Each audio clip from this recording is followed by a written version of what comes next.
do spur pruning of vines. This is usually done on vines that are trained to a cordon. So a cordon is this semi-permanent arm that extends from the base or from the trunk.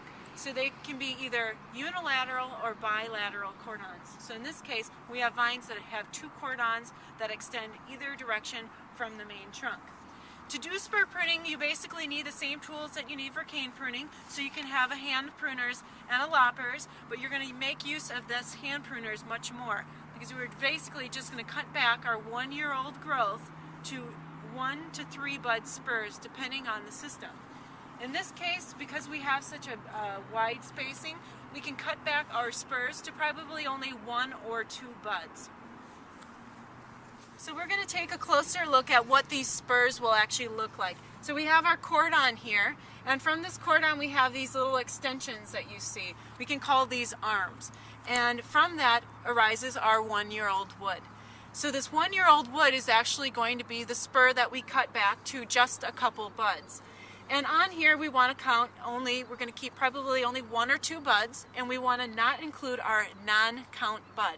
A non-count bud is this bud that arises right at that apex of where that new 1-year-old wood had come out. So we don't want to count this bud here, but we can count this one and this one.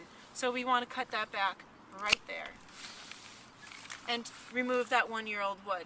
So similarly, I'm going to go on through and cut back this all to 1-year-old wood. However, it's not so easy when we come to a spot like this where we have 2 canes coming out of an area. So what we want to do is choose the healthier of the 2, the one that clearly has the bigger diameter and looks healthy. In this case, it's this one. We want to remove this one right here, and we want to cut this back to that 2 buds. Not only do we choose the one that appears more healthy, but we choose the one that also is closer to the cordon. So while in cane pruning the head is the renewal zone, in a cordon trained system, our cordon is that renewal zone, so we want to cut back to that cordon. So we can cut back to 2 bud spurs, and if you have any older material like this in here, we can remove that completely.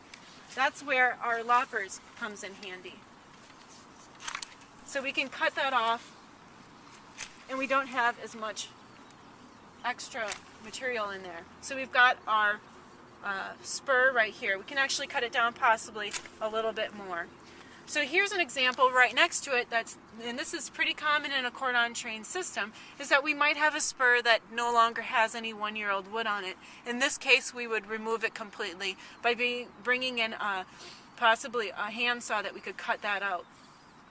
So if we come down over here, we have a spur with significant area that can be cut off, older portions that can be cut off, and then we've got this spur here. So we want to cut that back to 2 buds. And you can remove any of this older material right here, which would have been the previous season's growth. And here's the same thing. We've got some older wood that we can cut out to clean it up. And we've got multiple things coming out here, multiple shoots. We want to keep the one closest in. These 2 would be removed.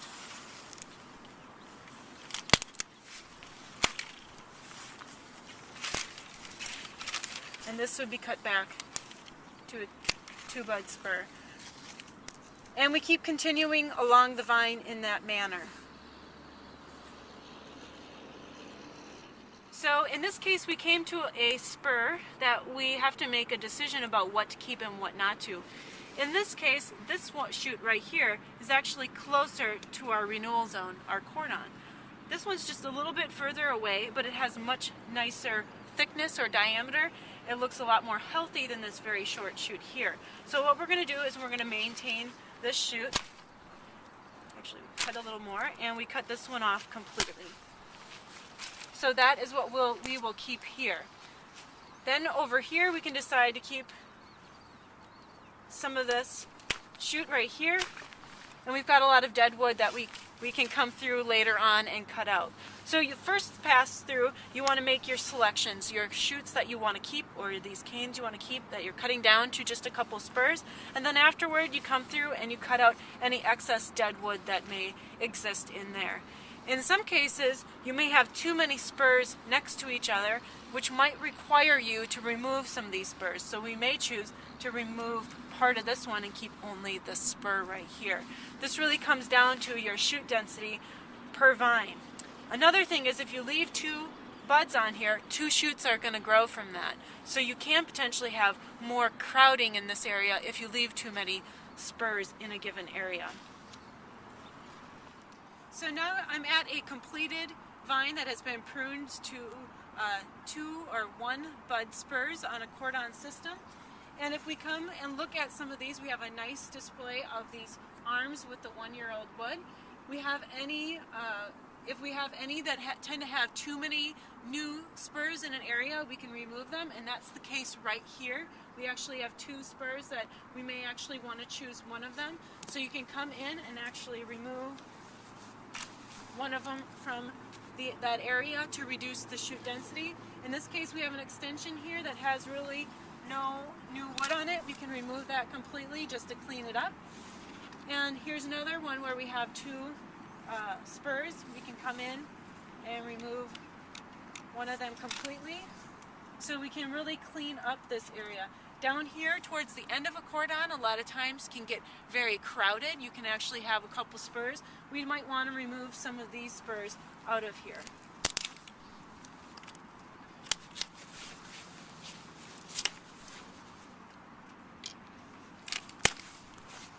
And these are about 20-year-old vines, and as they get older, this cordon can get quite gnarly. And there can be cases where we may even want to renew that cordon, and in that case we could cut the whole arm off and we would just lay out another cane, and that cane would serve as providing that new cordon, and we just would start to spur prune it over the years.